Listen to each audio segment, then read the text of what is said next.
आप देख रहे हैं समाचार एजेंसी ऑफ इंडिया में साइन न्यूज। आज हम आपको एक ऐसी बात बताने जा रहे हैं जिसके बारे में आपने शायद ही कभी सुना हो। वैसे तो प्रथम पूज्य भगवान श्री गणेश के पूजन का विधान हर शुभ कार्य में सबसे पहले है, पर आप शायद यह नहीं जानते होंगे कि प्रथम पूज्य भगवान श्री गणेश का पहली बार पूजन किस देश के किस प्रदेश के किस शहर में हुआ। आज हम आपको बताने जा रहे हैं कि देवाधिदेव महादेव भगवान शिव और माता पार्वती के पुत्र भगवान श्री गणेश का प्रथम बार पूजन कहाँ हुआ था। सनातन धर्म की मान्यता अनुसार किसी भी कार्य के आरंभ में सबसे पहले गणेश जी की पूजा की जाती है।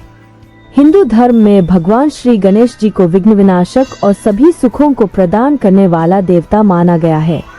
मान्यता है कि गणपति की साधना करने पर साधक को सुख समृद्धि और सौभाग्य की प्राप्ति होती है। गणपति की कृपा से साधक के सभी दुख दूर होते हैं और उसे बल, बुद्धि और विद्या का आशीर्वाद प्राप्त होता है। मान्यता है कि किसी भी कार्य से पहले सर्वशक्तिमान भगवान श्री गणेश जी की पूजा करने पर उस कार्य में कोई बाधा नहीं आती है और गणपति की कृपा से वह कार्य समय पर संपूर्ण होता है। हम सब गणेश पूजन करते हैं, लेकिन बहुत कम लोगों को पता होगा कि सबसे पहले गणपति पूजन कब और कहाँ हुआ होगा। जानकार विद्वानों के अनुसार पौराणिक मान्यताओं के अनुसार प्रयागराज में सृष्टिकर्ता भगवान ब्रह्मा जी ने सृष्टि की रचना का कार्य आरंभ करने से पहले प्रथम बार गणपति पूजन किया। सृष्टि का कार्य पूर्ण होने के बाद प्रथम यज्ञ किया था। इसी प्रथम यज्ञ के प्र और याग अर्थात यज्ञ से मिलकर प्रयाग शब्द का निर्माण हुआ।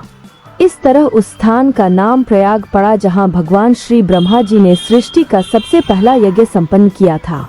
अगर आप बुद्धि के दाता भगवान गणेश की आराधना करते हैं और अगर आप एकदंत भगवान गणेश के भक्त हैं तो कमेंट बॉक्स में जय गणेश देवा लिखना न भूलिए।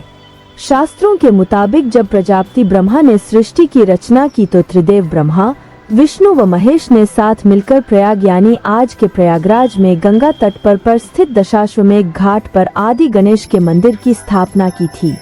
भगवान श्री गणेश का यह देवालय आज भी अपने आदि रूप में प्रयागराज के दशाश्वमेध घाट पर विद्यमान है।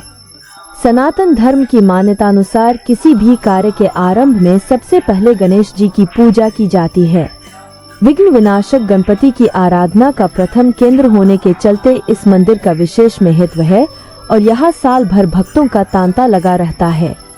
प्रयाग में रहने वाले लोग अपने दिन की शुरुआत आदि गणेश के दर्शन से करते हैं। यहाँ सुबह शाम गणेश जी का श्रृंगार सोने चांदी के आभूषण से होता है। गणेश जी का मूल स्वरूप ओम माना जाता है। इस रूप में उनकी प्रार्थना और पूजा अनादिकाल से चली आ रही है। किसी भी देवता का उपासक हो, फिर भी वह प्रथम गणेश पूजा के बाद ही अपने उपास्य देव को पूजा करता है। सभी धार्मिक कर्मकांड प्रथम गणेश पूजन से ही आरंभ होते हैं। यहाँ तक कि चाहे कोई मंत्र हो आदि में ओम ओम अवश्य लगा रहता है और अंत में भी ओम लगा दिया जाता है तो उसकी शक्ति और बढ़ जाती है। केवल भारत में ही नहीं, ब्रह्मदेश, हिंद, चीन, तिब्बत, चीन, मैक्सिको, अफगानिस्तान, रूस, हिंदेशिया आदि देशों में ऐसे प्रमाण आज भी उपलब्ध हैं, जिनसे यह प्रकट होता है कि वहीं भी श्री गणेश उपासक का प्रभाव था। उन देशों से प्राप्त मूर्तियों के कई चित्र मूर्ति विज्ञान विषयक ग्रंथों में मिलते हैं। आइए अब जानते हैं गणेश उत्सव का इतिहास के बारे में। महाराष्ट्र प्रांत के वर्तमान पुणे शहर में श्रीमंत सवाई माधवराव के शासनकाल में यह उत्सव पुणे के शनिवार वाड़ा के गणेश महल में विशाल रूप से होता था। उस समय यह उत्सव 6 दिनों तक चलता था। गणेश विसर्जन की शोभा यात्रा सरकारी तामझाम लावलश्कर के साथ निकलकर ओंकारेश्वर घाट पहुंचती थी, जहां नदी में विग्रह का विसर्जन होता था। इसी तरह पटवर्धन, दीक्षित, मजूमदार आदि सरदारों के यहाँ भी उत्सव होता था। उत्सव में कीर्तन, प्रवचन, रात्रि जागरण और गायन आदि भी होते थे। जानकारों के अनुसार पुणे में निजी रूप से इस चालू उत्सव को सरदार कृष्णा जी काशीनाथ उर्फ नाना साहेब खाजगी वाले ने सर्वप्रथम सार्वजनिक रूप दिया। सन 1892 में वे मध्य प्रदेश की ग्वालियर रियासत गए थे, जहां उन्होंने राजकीय ठाट बाट का सार्वजनिक गणेश उत्सव देखा था, जिससे प्रभावित होकर पूना में भी उन्होंने इसे 1893 में आरंभ किया। पहले वर्ष खाजगी वाले, घोटवड़ेकर और भाऊ रंगारी ने अपने यहाँ सार्वजनिक रूप से गणेश उत्सव आरंभ किया। विसर्जन के लिए शोभा यात्रा भी निकली। कहा जाता है कि खाजगी वाले के गणेश जी को शोभा यात्रा में पहला स्थान मिला। अगले वर्ष 1894 में इनकी संख्या बहुत बढ़ गई। भगवान गणेश की विदाई के दौरान कौन से गणेश सबसे पहली कतार में रहेंगे, यह प्रश्न उठा। इसके लिए ब्रह्मचारी बोवा ने लोकमान्य और अन्ना साहेब पटवर्धन को निर्णायक बनाया। इन दोनों ने पुणे के ग्राम देवता श्री कस्बा गणपति और जोगेश्वरी के गणपति को क्रमशः पहला, दूसरा और तीसरा स्थान खाजगी वाले को दिया। यह क्रम आज भी चालू है।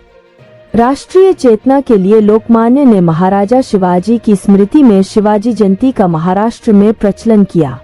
जानकारों की माने तो यह पहला अवसर था जब पहली बार मराठा नरेशों ने भी इसमें भाग लिया था।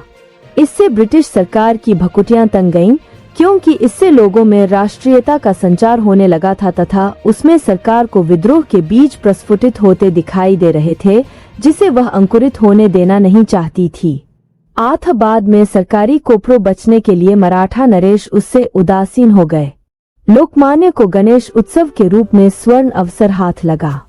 उन्होंने इसे राष्ट्रीय उत्सव के रूप में परिवर्तित कर दिया और ज्ञान सत्र का रूप दे दिया। अगर आप बुद्धि के दाता भगवान गणेश की आराधना करते हैं और अगर आप एकदंत भगवान गणेश के भक्त हैं, तो कमेंट बॉक्स में जय गणेश देवा लिखना न भूलिए। यहाँ बताए गए उपाय, लाभ, सलाह और कथन आदि सिर्फ मान्यता और जानकारियों पर आधारित हैं। यहाँ यह बताना जरूरी है कि किसी भी मान्यता या जानकारी की समाचार एजेंसी ऑफ इंडिया के द्वारा पुष्टि नहीं की जाती है। यहाँ दी गई जानकारी में निहित जानकारी विभिन्न माध्यमों, ज्योतिषियों, पंचांग, प्रवचनों, मान्यताओं, धर्मग्रंथों, दंतकथाओं, किंवदंतियों आदि से संग्रहित की गई है। आपसे अनुरोध है कि इस वीडियो या आलेख को अंतिम सत्य अथवा दावा न माने एवं अपने विवेक का उपयोग करें। समाचार एजेंसी ऑफ इंडिया पूरी तरह से अंधविश्वास के खिलाफ है। किसी भी जानकारी या मान्यता को अमल में लाने से पहले संबंधित विशेषज्ञ से सलाह लें।